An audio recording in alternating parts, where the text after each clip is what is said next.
Good morning, y'all. It is Tuesday. We're going to get started here shortly.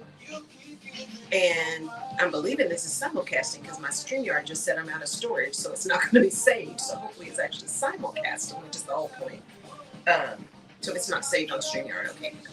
As long as it's showing up on the Facebook page and showing up on LinkedIn and on YouTube, then we're all good because I will have it saved there. So, so we're going to jump in here quickly and get started on the Rutledge perspective. I'm your host, Laura Rutledge. We're going to get cracking.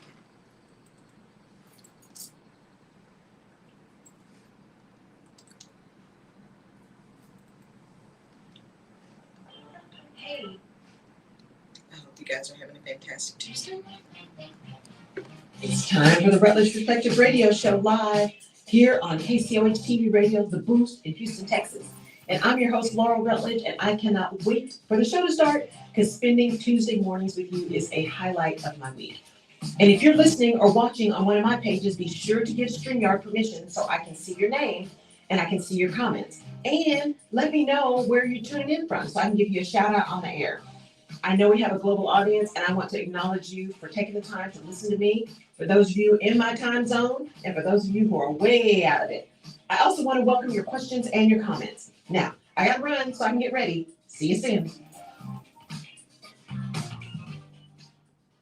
Good morning, good morning, good morning. It is Tuesday, time for the Rutledge Perspective Radio Show. I'm your host, Laurel Rutledge, here at the historic KCOH TV radio station in 3rd Ward, Houston, Texas, at the corner of Wichita and Alabama. I had somebody ask me, where are you recording with that window? I'm at the corner of Wichita and Alabama in the historic 3rd Ward of Houston, Texas, with our KCOH TV radio, the Boost window. It's a beautiful thing. Oh, I should go this side. Legendary looking glass. Yeah, our legendary looking glass window, as my producer, Jerry P. Beasley, reminded me. So, so excited to be here with you guys today. I know I'm a little fancier today. Had to put my pearls on. I'm gonna go see the mayor today. So, so really excited about that. Okay. Voting. Got my pen on. Voting. There are some runoffs happening on the 18th. So this weekend, some runoffs happening in Texas. Everything else is starting next week up again, right? So make sure you're going out there. One, make sure you're registered. Make sure you register on time. Make sure you register fully. And make sure you then check your registration to be sure that your registration is actually still on the rolls. Because sometimes those things seem to mysteriously disappear. Mm-hmm. So make sure when they start purging that you're not one of the purgees. So check your registration on a regular basis. Also, make sure you understand what it takes to either do mail-in ballot, absentee voting, early voting. Go get all the rules because they're changing them rapidly in an attempt to suppress the vote. We're just going to call it like it is, to suppress the vote. All votes that aren't aligned with their agenda, all votes. I don't think they really care who the person is. If their agenda is not aligned with the people in power, then they're going to try to keep that vote from happening. Which is what is, I think, so powerful about these hearings that are going on right now is I am praying and believing that the depth with which this commission really went into examining what happened and the way they are presenting evidence is going to help restore the faith in our democracy and our elections, because that's what's hanging by a thread. The big lie has really made it be hanging by a thread. And so I'm really hoping that the fact that they have delved deep into all of this stuff will really help us come back to trusting in our elections, and that we will be able to at least roll back some of this insane gerrymandering that's been going on, that we will be able to stop the new age poll taxes that are happening. I mean, all the craziness that's going on. Just go vote, and vote local. It starts local. School boards, city councils, mayor's offices, land commissioner. It starts local in your city, in your county. then in your state. Start with your city. See who's running. What are their positions? There are people who are really pushing to get folks on the school boards that are proponents of banning books and believing that CRT is indoctrinating kids. They're throwing that indoctrination word around a lot of times. School boards tend to be the first place people go before they run for city council, before they run for mayor, before they run for state office. School board elections are critical elections, not only for the safety and the quality of education for your children, but for it being a stepping stone to other people, other places. Because there are a lot of people who run for school board just as a stepping stone. Some people run because they really are interested in helping the schools, but many people run just because it's a stepping stone to something else. And even those who are really interested in the schools, make sure what they're interested in. Are they really interested in ensuring that we stop dumbing down our education? Our education system, especially K through 12, is falling so far behind on a global basis. We need to stop dumbing down stuff for our kids. I was just having a conversation with my girlfriends this weekend, and the way we have dumbed down education, a number of them are teachers, the way we have dumbed down education. I was talking to a girlfriend of mine yesterday about grammar and how I know I lose friends because I'm correcting grammar all the time, but I can't stand it. There is such a thing as appropriate grammar, proper grammar. There are rules to the language. And yes, language changes over time. That's not what I'm saying. There are colloquialisms, there's vernacular, there's slang, there's all that kind of stuff.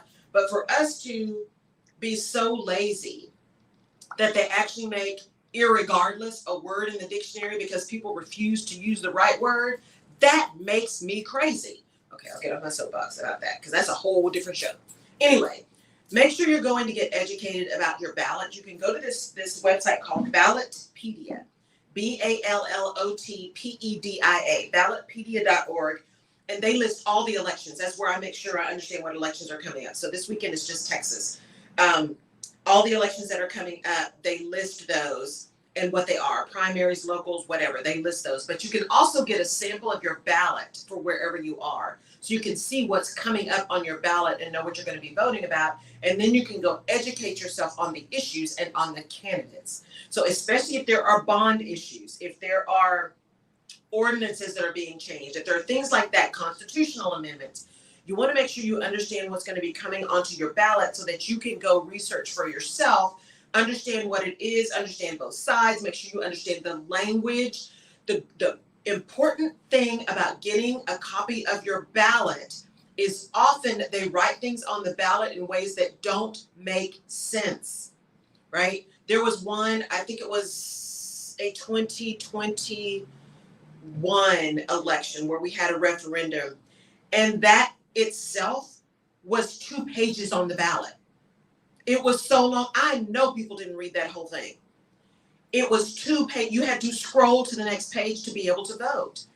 And it was written in such a way that you didn't really know what your yes meant or your no meant. So go get a copy of your ballot early. Find out what's on it. Go see how it is written. Make sure you understand what it is saying and understand what your vote means, what your yes vote or no vote means. You want to vote the way you really intend to vote. Make sure you understand your polling places. Make sure you understand all of the rules, right? Notice I am not talking about one political bent or the other. I'm talking about everyone who is eligible to vote should be able to vote. Should be able to vote. And I want you to be an educated voter. An educated voter. Go find out what people are doing. Social media now, the downside and the plus side of social media is all these people running for stuff. You can find them on social media. You can find what they've said. You can find what they've done. You can find where they've been. Nothing is sacred hardly anymore. So you can find all this stuff. Go educate yourself on what's going on, who the people are, so you can make an educated vote. But don't miss a vote. Don't miss a vote. It's really, really important, and your voice matters. Okay. An update again. Remember, on July the 16th, the new suicide prevention lifeline number turns on everywhere. 988. That's going to be the new suicide prevention hotline number, 988. Kind of like 911, right? It's the emergency immediate attention number, 988. The 800 number is, and it's working, I think, in a couple of states, they said, but the 800 number, 800-273-8255 is still there. But this number, the 988, will be happening on July the 16th. I haven't seen anything that says they are postponing it or delaying the rollout. It's supposed to be nationwide on July the 16th. But please, if you see something, say something. If you feel something, call someone, right? There is no shame in that. There's no shame in asking for help. There's a new commercial out. I think hopefully you guys have seen it with these guys that are in the gym and this guy's about to do a bench press and he can't lift it. And another guy comes over and says, hey, you need some help? He's like, no, we don't ask for help. He said, it's okay to ask for help. And the guy says, no, not in my family, right? So there's no shame in asking for help. 800-273-8255, Suicide Prevention Lifeline. And on July 16th, 988 will be the emergency number. Okay. My master class, this is free, 90 minutes. I keep giving away so much stuff for free, y'all. 90 minutes live with me tomorrow night, 6 to 7:30 p.m. You have to register. You can go to my website, laurelrutledge.com. Under the services section, you'll see masterclass. Click on that and get registered. You have to get registered so you can get the information so that you can log on to the masterclass. 6 to 7:30 p.m. tomorrow night, live with me. Clarify your vision. So we did the 5-day alignment to get really aligned with who you are and where you are. This one is about what you want. What is it that you want? How do you get clear on what you want? We're going to talk about that and the things you need to do. 5 little steps you need to do to get really clear on your vision. So clarify your vision masterclass. Also, the waiting list is open. You can do your application for the group program that will start in July. Women only. I'm taking 10 to 12 women in the group coaching program. That is an investment. It is 3 months. It is 3 months with me. You get 6 sessions and you get 3 individual one-on-one sessions. So 6 group sessions, 3 individual one-on-one sessions for the group program called Empowered Action Academy. So be sure to look at that too. That is also on my website under services. You can see apply for the academy. Thursday, so some amazing women happening this week. I told you we were going to start having more guests. So on the podcast that drops tomorrow, you're going to hear from Dr. Alana DeGrassa, who is incredible. She has, Turn On Your Light program, and she's amazing. And we're going to be having a conversation with her. I was re-listening to it this morning as we get ready to post it, and she's got her 120-day question for you, and it's incredible. You want to listen to this woman. She's fantastic. Plus, we connected because she and her husband lived in Portugal for a while, which was pretty cool. So that's going to drop Wednesday morning, Dr. Alana. And then Thursday night, if you listened to the podcast last week with Danielle P. Jeter, she is actually going to be live on my Fireside show. So come join us on Fireside to ask some questions. We're going to be tackling that issue of passion, right? What does it really mean to say, I only want to do what I'm passionate about? What does that really mean? Because there's more to it than just saying that and saying, I'm not going to do that because it's not my passion. I'm not going to do that because it's not my passion. I only want to follow my passion. That sounds real good and sounds real like progressive and like you're standing and holding your boundaries and all that kind of stuff. Okay, but then we all live in the real world. Let's talk about what it really means to follow your passion. So we're going to have a really good conversation. That's on Thursday night, 7 p.m. Central Time on Fireside. You can join from around the world. It is an app. You need an iOS device to get in the audience. If you want to get in the audience or get on stage, kind of like Clubhouse on steroids, right? You can get in the audience and even be on video and join in the questions. You have to have an iOS device to do that, either an iPhone or an iPad to do that, or even your iMac if it has an M1 chip. So you can do that, or your MacBook if it has an M1 chip. If you don't have that, you can still tune in and listen to the show. I believe you can even make comments. You can join in the commentary. It will be simulcast to my YouTube channel, The Rutledge Perspective, and it's also going to be on their app, Fireside app. So you'll be able to go to the Fireside app and see it as well. So you can see that, firesidechat.com. You can go there and still listen to shows. So join me Thursday night, Fireside, 7 p.m. Central. Download the podcast tomorrow with Dr. Alana. That's going to drop tomorrow morning. Usually drops between 4 and 6 a.m. So that'll drop tomorrow morning. 2 really cool women that you're going to meet this week. So really excited about that. Okay. Also, if you know someone that you think has an incredible message that is all about alignment, vision, action, perspective, have them go to my website, And if they're local to Houston, have them go to my website and set up a call with me to see if it makes sense for them to be a guest on the radio show. Now, I'm gonna be honest, not everybody that reaches out am I gonna have in studio. Number one, I need to know you weren't moving reckless, because it's a small studio and we're still trying to be safe because COVID is still real. And you do have to sign a guest release, right, which includes COVID protocols. But so don't be offended if it just doesn't fit, because I know some other people I can connect you to. But I would love if there's someone who would be a really great guest, or you think would be a great guest on the radio show. I'm trying to have people in studio. The audio is just better if we could just do it in studio. So we're going to try to do that. Have them go to my website, to the radio show page, laurelrutledge.com. Go to radio show, and then there's a button there where you can be a guest. I want to be a guest on the show. Also, if you want to sponsor the show, and there's several different levels to sponsor, do that. If you know of a woman who wants to be on my podcast, again, it's all about perspective. It's all about the journey. It's all about alignment, vision, and action. On the podcast page on my website, you can apply to be a guest on the podcast.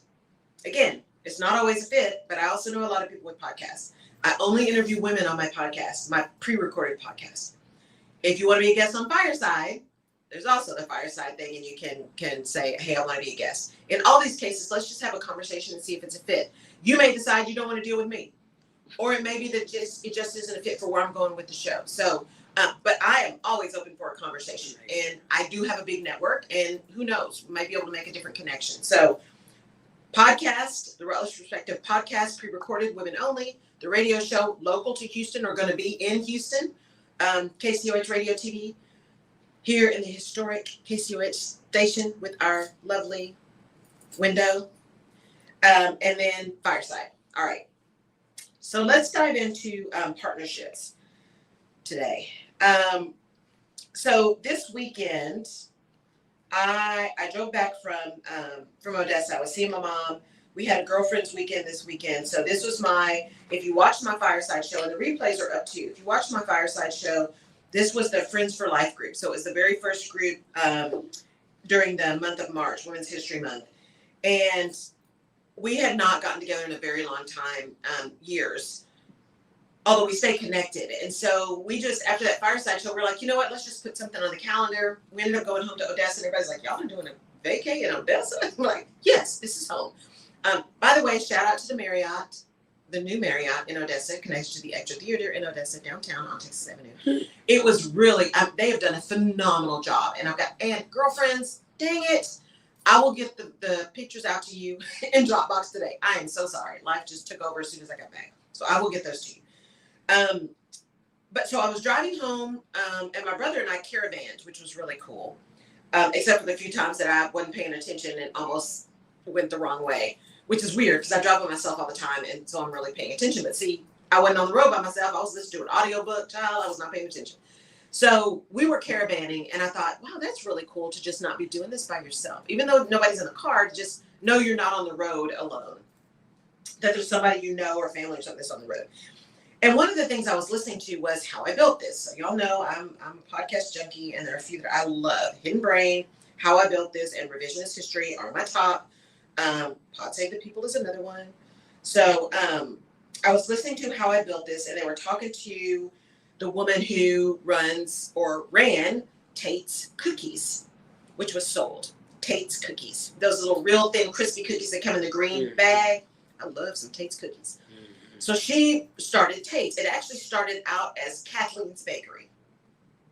And she talked about how at one point she went into partnership with these two people, and just wasn't thinking, was like, fine, we'll just do partnership, and did it a third. Now, it's her bakery, but she did it a third. She met someone who was a bookkeeper who wanted to get in. Said, hey, I want to bring my brother in. And she did, her gut felt weird about it, but she did it anyway. A third. Then they decided to fire her, which they could because they had 2/3 of the business.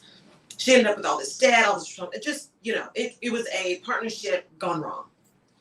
And it got me to thinking of the things that we've been talking about, and as we move forward, and as I move forward in some of the things that I'm doing for the rest of 2022 and on forward in the business, is this whole idea of who you surround yourself with and who you decide to get in business with. We talked about this like in passing a few times on the show because it comes up in conversation. But you have to be intentional about who you're doing business with. And when I say partnerships, I'm talking partnerships with a big P. There's the partnerships that are really like business partnerships, like she was talking about, where you have somebody buy into your business, right? Or you sell part of your business for an investment, right? You become equity partners. There's those kind of partnerships. There are collaborations, which are kind of partnerships. There's a lot of that in podcasting, where people will collaborate. You know, I'm on your show, you're on my show, those kind of things, which are really powerful and are ways to reach new audiences. And so that's a partnership. And then there's a partnership, even if you're solo in your business, the partnerships you make with people who are maybe service providers, right? Like I've got an amazing partnership with Jenny at Silver Bow, who does all my little video clips, and not little, she does all my amazing video clips. And people keep asking me where that happens. I'm like, Jenny, that kind of stuff, right? And so someone I can trust who has my voice, who I don't have to worry about doing stuff that's not going to be aligned with my brand. You have those kind of partnerships. And then when you're in corporate or working for someone else, you have those kind of partnerships, sponsorships, advocacy relationships, right? Allyships that are in those organizations as well. Partnerships are expansive and varied. And it is important to really know the person with whom you are in partnership. Just like they say, tell me about your business by telling me the 5 people you're surrounding yourself with on a regular basis. Who are your partners? How do they show up and how do they represent you and your brand and your business? If people see you with the same person all the time, their reputation becomes your reputation. Your reputation becomes their reputation. How are you building partnerships that are reflective of who you are? And when they're not, how do you disconnect or disengage from those effectively, quickly, with the least amount of damage? Because the rule of thumb is hire slow, fire fast. Hire slow, fire fast. I've never run into an executive who said, I fired somebody too fast. We moved too fast on that. I have every single executive I've run into has a story about how they waited too long to get rid of someone. They just wreaked havoc on their organization. They cost them a lot of money. They made them lose other people, whatever it was. Very rarely, and actually I've never personally had someone say, oh, we moved too fast. We moved too fast. Now I've been on the other end of that, where someone said, oh, we shouldn't have done that. That wasn't the right mistake. Well, there you go. So I really think it's important, it's the Rutledge perspective, that we evaluate these partnerships not only for what they are, good morning, Jenny, not only for what they are, but for how we disengage from them. Because especially for women, that gets into, I feel bad. I'm a person of my word. I said I was going to do it. We said we were going to do it together. Maybe I just misunderstood, right? We take all of that stuff on ourselves, which you do need to do some self-evaluation before you move, but we need to get a little bit speedier about doing that and a little less self-critical in doing that. There's a difference between self-criticism and self-reflection. It's the self-criticism that gets us to stay in places where we shouldn't be for a long time because we feel like we don't deserve better, or that we created it ourselves and we're like relishing, for lack of a better word, in the pain of the mistake, right? Stop wearing the pain as a cape. Stop wearing the pain as a badge. Do what you can to alleviate the pain, especially when we're talking about partnerships. It is important to understand what happened and move it. Move it out. Get it gone, cut it out, disengage, whatever it takes to get out of that toxic situation that is going to impact your brand, impact your energy, your drive, all of the things that you want to do. It is impactful if you don't pay attention to who you're getting in business with, who you are connecting with, because they are a reflection of you and you are a reflection of them. Now, what was interesting about this story that she told in her in her podcast episode with Guy Raz. So again, it was How I Built This with Guy Raz, interviewing the woman who built Tate's Cookies. Is her gut told her, maybe not, and she didn't listen. And remember, I talked about that before. Sabrina Rising always says your head will lie, but your gut tells you the truth. Her gut told her, maybe not, or at least not this way, right? Maybe not. I don't know his brother. Why would I do that? But she did it, right? And she didn't even necessarily do it out of desperation. It just seemed like the right thing to do. She was in a position where she was trying to not have to work as crazy. She wanted partners so that she could get a little more freedom. And she knew what that freedom was, but I would argue that she hadn't really defined what that freedom really meant and what it looked like. And she hadn't spent the significant amount of time to be able to get so clear on the freedom that she had time to get clear on how she was going to get it, right? Partnership just seemed to be the best way to do that. And it may have been, but these weren't the right partners. And she talks very clearly about that these people were not the right partners. And so if you're going to start partnering with someone, whether that is within your organization, you've got some people on your team, you're going across departments if you're working for an organization, who are you going to partner with and how are you going to partner? What are going to be the rules of engagement? How are you going to make sure that you both are really clear on expectations, on how it should all work, on how you disengage? When I look at my contracts with people, there is a termination clause.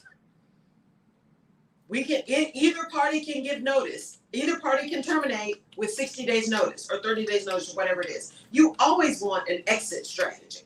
You always want an out. Because everything's good until it's not.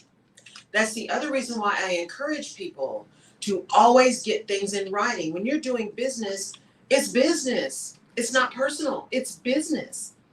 And if you are moving in a business mindset and someone gets offended, rethink if that's someone you want to be in business with. Is that really someone you want to partner with? Because you're not putting anything in writing that isn't unreasonable, right? There's a negotiation process. Here's how we're going to work together. Here's what the money's going to be split. There is nothing bad about having things in writing and setting expectations in writing around what's going to be delivered, who's going to have what part, what responsibilities are going to be there. There is nothing untoward or insulting about that. And if someone's insulted, there's something else going on. That whole, you don't trust me? Well, trust but verify, baby. That's what that means. This has got nothing to do with trust. This is business. If I didn't trust you, I wouldn't even be considering going into business with you. So this isn't a trust question. This is a process question. This is a let's do this the right way the first time question. This is a it is not unkind to be clear question. When you're moving into partnership with people, you've got to be really clear about why you're doing it and what your expectations of the partnership are, especially if you are seeking partnerships. Now, if you have been sought out, you still need to ask those questions because you need to understand what is the person's real motive. What are you bringing to the table and what are you going to get out of that partnership? Partnerships are supposed to be mutually beneficial. Mutually beneficial. Mm-hmm. They're not supposed to be one way. That's not a partnership. So you want to make sure when you're partnering with someone, be that an event, be that a business, be that a planning a party, whatever it is, if you're partnering with someone, make sure you understand who you're partnering with, what their overall goal and expectations are, and how it's all going to fit together, and what your exit strategy is going to be. I've had so many people tell their stories about how they were in a partnership and it just went sour, and then it cost them so much time, energy, money to dissolve the partnership. And in some cases, losing their IP, their intellectual property. Tate's Cookies, it's named after her dad. She lost Kathleen's Bakery. She lost that in the settlement with these people. By the way, that business is gone. Tate's is taken over, right? So you do have to be, because God don't like ugly, shady. And so these people were shady. but she knew how to run it because she built it. So she knew what it took. So she was able to go and start over. The challenge with really bad partnerships or partnerships that end poorly is you're not always able to start over. It can be so devastating that you don't necessarily have the means to start over. Energy, time, money, wherewithal, intestinal fortitude. You may not have anything to be able to start over. You may just not be able to do it, to just not do it again. All because you didn't take the time to vet your partners and to determine why you even want a partnership. Why are you even considering going into a partnership? Why is it something that's even in the realm of possibilities for you? Right? And like I said, that partnership, I'm talking big P. So even when you're talking about services and getting services from people, that's a partnership. That's a contractual arrangement. Hopefully you've got some kind of invoices or agreement or proposal on what's going to happen. So you both know what the deal is. But it's really important for you to be clear on what you're doing and why you're doing it and with whom you are doing it. Because those can blow up really quickly. You know, I had someone reach out to me on LinkedIn, because LinkedIn has turned into a quagmire. It's unfortunate, of sleazy sales. And I had someone reach out to me. This is a young person. Reach out to me and say, hey, you know, I saw your thing. I see all these great coaches. You're one of the top coaches I've seen. You know, would really like to connect. You know, I'm a VA, blah, blah, blah, blah, blah. And so I sent her back a note and said, hey, you know, I don't need a VA. I don't need any of this stuff. But because you have been honest, happy to connect, because LinkedIn has really become a problem for that. She responded and said, I don't think that there's a problem with people reaching out and selling their services and blah, blah, blah, blah, blah, blah, blah. See, she wasn't listening. She wasn't listening. I didn't say it's a problem selling your services. What I said was, it's a problem when you reach out to connect as if you genuinely want to connect and be a part of my network, and what you really want to do is sell me something. Hint, hint, when I see Laurel, okay, I know you're just trying to sell me something. I'm not going to connect. And I don't connect with everyone on LinkedIn. There are a lot of people that use it like a Facebook or an Instagram. They connect, I connect. I don't do that. It's got to be mutually beneficial. Good morning, Deanna. I'm so glad you could tune in. It is important to really pay attention to, you know, how you're connecting with people. Because again, the power of LinkedIn is in the relationships. Deanna, and I see you posted about this too. I haven't done a post yet. It's been irritating me. I haven't done a post yet. I loved your post too. It's like public service announcement. Stop it. Stop it. The power of LinkedIn is that ability to connect and build a network of relationships, people that you know, people that you can connect with, people that you can support and have a mutually beneficial relationship. It doesn't have to be tight. You're not trying to be best friends with everybody on LinkedIn. At least I'm not. It's a great place to meet great people who are doing incredible things and to connect with people you never would have met around the globe. It is an incredible platform. And it has turned into this sleazy, cold call, product service pusher thing. It is frustrating. It's not Facebook and it's not LinkedIn. It's not Instagram, although it's getting to be a little bit more personal, which I don't necessarily have a problem with, right? That's how you get to know people, if you know a little bit more of their story, their individual story. Now, some things are a little out there, but people sharing congratulations on their families or sharing some things that really make them human, I think is perfectly acceptable. What's not for me is for you to say, hey, I love this thing. I love your podcast. Really would love to connect. And I connect. It's like, oh, by the way, you know, here's all my stuff. Click on this thing, set up a call. And not even, would you be interested? But hey, here's the link, set up a call. And then you email me 4 times. I'm getting that too.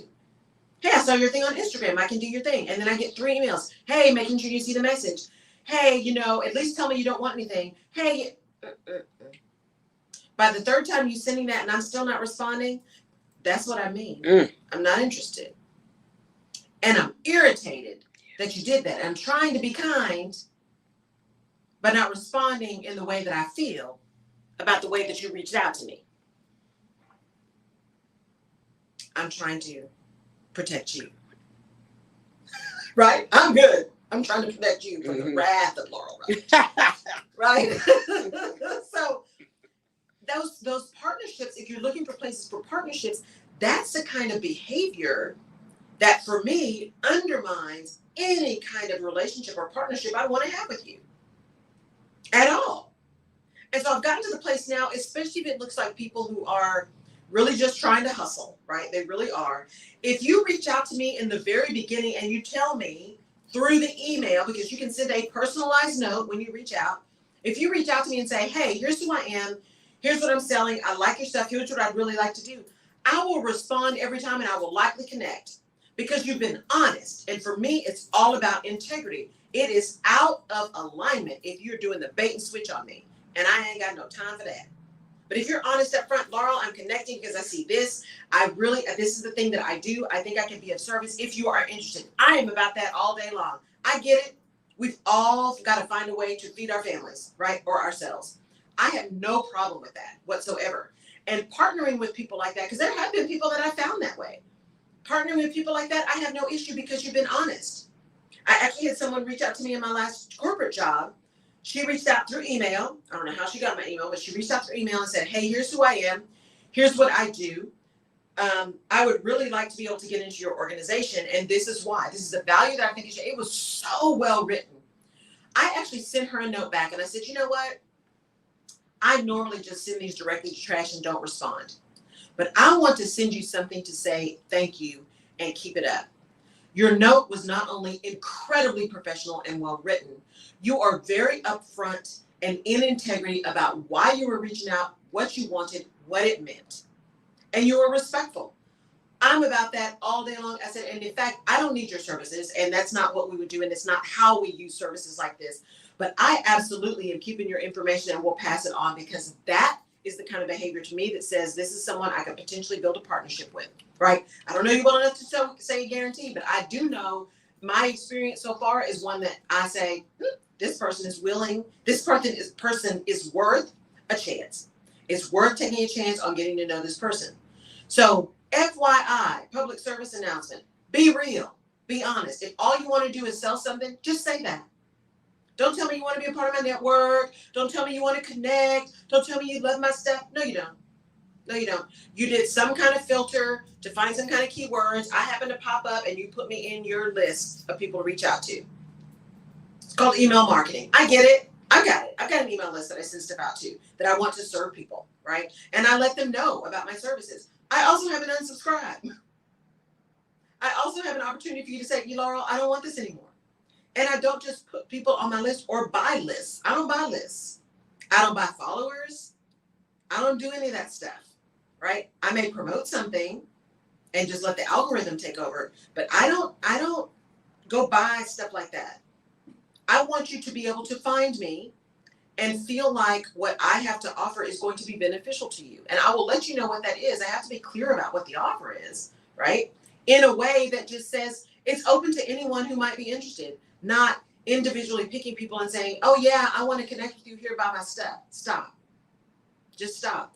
Because those partnerships are not going to be partnerships that are mutually beneficial. You showed me in the beginning, you don't care. You don't really care about helping me. What you care about is selling your stuff. You don't care about helping me. You're going for volume, right? It's like throwing spaghetti against the wall. If I make 500 cold calls, maybe I'll get 2 people who respond. That's what that is. I get it. I'm not stupid. I've seen it. We know it. But stop it. Just stop it. Just be real. Just be honest.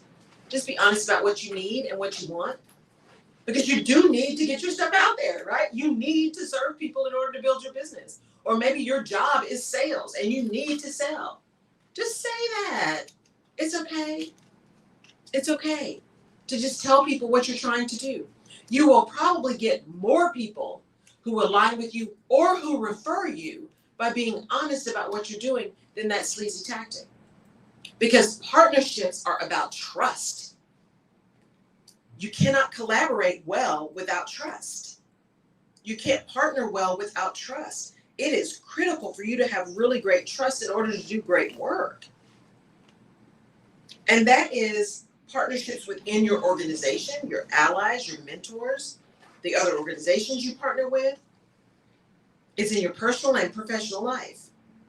Partnerships matter. Trust matters in partnerships. And you can't do business with everybody. And everybody can't do business with you. There are billions of people in the world. That's why you guys hear me say all the time, I'm not for everybody, and I'm okay with that. Because that means I can't serve them in the way they need to be served. And if I'm here for the purpose of service, then when I'm not the right person, then I do a referral. Because it's not about me. It's about service. It's about service. And so you want to make sure that when you're entering into partnerships and your brand is attached to that, your name is attached to that, that you understand what the partnership is about. Who's going to do what? How is it going to align? Is everybody on brand? Is everybody walking the same line in terms of philosophy or belief systems? Right? And that doesn't mean you got to get deep down in the bowels of, what people do every day necessarily, depending on what kind of partnership you're trying to build. But it does mean that you have to be really clear on why you're partnering with someone and what that partnership looks like, what the benefit is to both of you, and get it in writing. Get it in writing. It's not unkind to be clear. And one of the clearest ways to be is have it all in writing.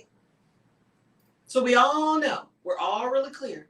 And don't be afraid to get something in writing and take it to your attorney. I've got something right now. I've got to get back to these people. I'm like, yeah, it didn't seem right to me. So I sent it to my attorney. And I'll let them know, look, I'm sending this to my attorney because I want to make sure I didn't miss anything, because I've got some heartburn about it. And I need to get back with them and say, yeah, I was right. It just isn't, the way it's structured now just doesn't work for me. It just doesn't. Might that be an opportunity that could catapult some things? Maybe. But at what cost? At what cost? Not all money is good money. Not every opportunity is a good opportunity for you. In your career, in your business, in your personal life, not everything is a good thing. Not every opportunity is a great opportunity. It's okay to say no. And no is a complete sentence. It's okay to say no. It is also okay to dissolve a partnership. It's okay to dissolve a partnership because you don't have to be ugly to do that either. It's important to stay engaged, to really be paying attention, to be listening actively, to understand what's going on. Just like I think it was Oprah used to say, don't ever stop signing your own checks. You need to know where your money's going. I don't care who you trust. You should always sign your own checks. For all the people who, are much younger than me, yes, there are some people who still write checks. My lawn people, I still have to write a check. They don't take anything else. You still have to write a check. So there still are such things as checks. But the point is, you should know what's going on in your business. You shouldn't just turn everything over. One of the things I talk about is it's one thing to delegate, it's something different to abdicate. Abdicating responsibility, especially when it's something that you don't like to do. If it's something you don't like to do, it's like, oh, I don't have to do that anymore. Okay. Well, when you completely turn over responsibility and you completely remove yourself from anything else, how are you making sure you're staying on top of it? Because ultimately, especially if it's your business or your department or your function, ultimate accountability rolls up to you. So how are you staying on top of it? How do you know what's going on? How do you know that people are telling you the truth? How do you know that you're getting early warning signs when something's kind of off the rails? How do you know? Partnerships require communication. They require connection. They require clarity. It's not unkind to be clear. Partnerships are more than just, hey, let's just do this thing together. Okay, if you're just throwing a party, okay. But even then, I've seen some parties turn into disaster because somebody said they were bringing X and they didn't bring X. They brought Y and you had two of Y and none of X. Y'all, stuff can go down here really quickly, especially with family, right? More so than anything else sometimes. So before you involve yourself in some kind of partnership, why are you looking for the partnership in the first place? What is the benefit to you? And what do the other people bring to the table? And what do you bring to them that makes it a viable engagement for them, a viable relationship for them? Partnerships should be mutually beneficial. Mutually beneficial. And we get into this trap sometimes where we just don't think about that. We just don't think about that. It's unfortunate. It's unfortunate. I like what you said too. So it's not unkind. It's not unkind to be clear. Right. And also you can reevaluate if you've already formed a partnership. Yes. And you can change your mind if you formed a partnership. This just happened to me this week. And I said, you know what? Let me hold up on this. Because when I counted everything up, I'm like, you're the one with the concept, the idea, the base. Yeah. Why are you partnering again? It sounded good. Yes. Yeah. But I had to hold up. And you know, some people's feelings will get hurt with that, but that wouldn't make good sense for me. Right. Yeah. Well, and that's what was so powerful about what she was saying is, because when she started Tate's, the kind of freedom she was looking for, the way she wanted to work, the way she wanted to do it, then that showed up because she was so much clearer, right? Like she knew she was looking for freedom. She was trying not to work 7 days a week. She was trying to do all these things. Someone came to her. They approached her to become a partner. She didn't seek them out.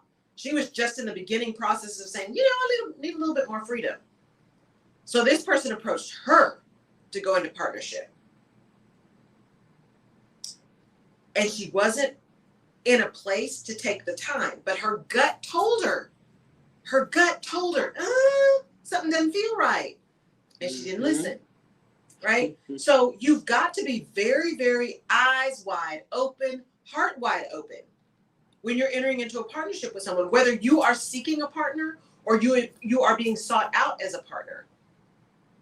Listen actively. What's going on? Why? Why is an incredibly powerful question. It's my favorite question. Why? Why would you like to partner together? Why is this the right time to partner? Why am I the partner you want to partner with? Why? Can we ask you a hypothetical question? Absolutely. First, let's say good morning to Janice Butler on this morning, first-time listener. Valerie Gibson, good morning to you and Conrose. Cynthia J. Hickman, Dr. Hickman, Denise Washington, they're tuned in. Let's say you had this organization, your business, and you've been working hard to get it to go, and certain people just would not respond, would not help you, not get done. Right. All of a sudden, your overnight success seems like overnight, but we know it's never overnight. But you become this success, and now it's functioning, it's working. Now, all of a sudden, the same people you knew that were watching you build the business and never said anything, never tried to offer any support, now they come to you and want partnership. What do you say? That's really interesting. So when that happens to me, I have to really pray on that because I have to make sure I'm not just being evil. Right. That I'm not just being, just ornery and, well, you weren't there when so you have to check yourself first. But the other thing is you have to watch how people move. You have to watch how people move. So and go back and evaluate in hindsight with clarity, right? Unemotionally. If you're emotional when you're talking about it, you need to put it aside and go back later. And just tell people, you know what, let me think about that. And that could be 2 minutes. That could be 2 years that I need to think about it. But let me think about it. And then go back and review in hindsight with pause and calm and clarity. What did I ask? What position was I in? How did they respond? Not only how did they respond in words, but how did they respond in behavior?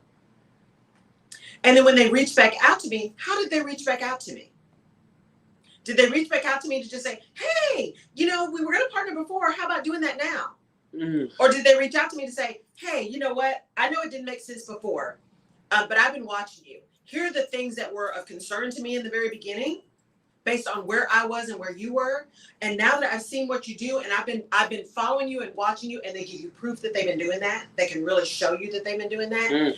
Here's how I think we can partner together where it's beneficial to you in these ways and it's beneficial to me in these ways, right? Someone who is going to come back to you who you didn't partner with earlier is going to come back to you with a plan and a vision. They're not going to come back and just say, hey, you know what? We talked about it before. Maybe now's the time. Okay, maybe not. Maybe not. Be serious about your business. And if someone's serious about partnering with you, they will approach you with seriousness. They will approach you with clarity. They will approach you with an idea of how it is mutually beneficial for the two of you, and they won't be offended when you're like, well, let's just get that in writing. So I don't think it's necessarily always bad to go backwards. You just have to understand that, is it really going backwards or is it moving forward with something that you saw before? because things that are meant to be will come around. What did somebody say? Those things that you don't pay attention to will keep showing up. Mm-hmm. Things you're supposed to be doing. Did you post that? Things you're supposed to be doing, they'll keep showing up if you don't pay attention to them the first time around. Good, you didn't miss posted all. it. Yeah, you didn't miss that. So I don't know. So, but if you don't pay attention to the things that you're supposed to be paying attention to, they will show up. Those lessons that you failed to learn will keep showing up until you learn them. So it's not necessarily a bad thing to have someone pop up from the past or an opportunity pop up from the past, because it could be that it just wasn't the time. For everything, there is a reason and a season. And it could have been that there just wasn't the season for that at that time. But that doesn't mean the season isn't right now. Mm-hmm. Just like I finally got cucumbers this year. Now I only got one. I only got one. But, so next year is year number 3. 3rd time's a charm. I'm expecting a bushel of cucumbers next year because now I know what to do. It took me 2 years to learn. That first year when Jerry roped me into gardening, coerced me, bullied me. We got a whole gang in the garden. Yeah, now we got a garden gang. I was like, man, I don't know. And I just started buying stuff and planting stuff, right? And then I got excited. And then as I saw it, and you guys are going to see some, there was a blessing in this. There's something coming out about this gardening thing. And I'll when it's ready, you guys will see it. And I think you'll get it. And so, but now, like year 2, I got a cucumber. I kind of know what to do. That's fine. Year 3, I'm like, wow. I know which peppers I like and which ones I don't. I know I want cucumbers. I love okra, so I might go back to okra again. Okra was really good. Yeah. So it's like I'm narrowing down what things I want to do. And then I may try one new thing next year, right? Like I kind of tried beets this year. I haven't pulled them yet. I've been scared. So I'm going to try to pull them out and see if I even got any. But I learned, right? I think the thing I planted them in was a little too shallow because I didn't actually educate myself before I planted them. I said, oh, beets. I love beets. Let me just plant some. So there's been learning in that, partnering with my little garden people, right? What do I do about the squirrels? What do I do about these leaf miners or whatever? It is okay to go backwards if you're learning from that to move forward. Fawn Weaver says one thing about her is she never goes backwards. She never goes backwards. And there's so much power in that. And she's pretty adamant that she means she never goes backwards. And when I listen to her, what I took from that is she doesn't go backwards because she takes every lesson with her as she goes. Some of us have to revisit that lesson because we moved on and forgotten about it.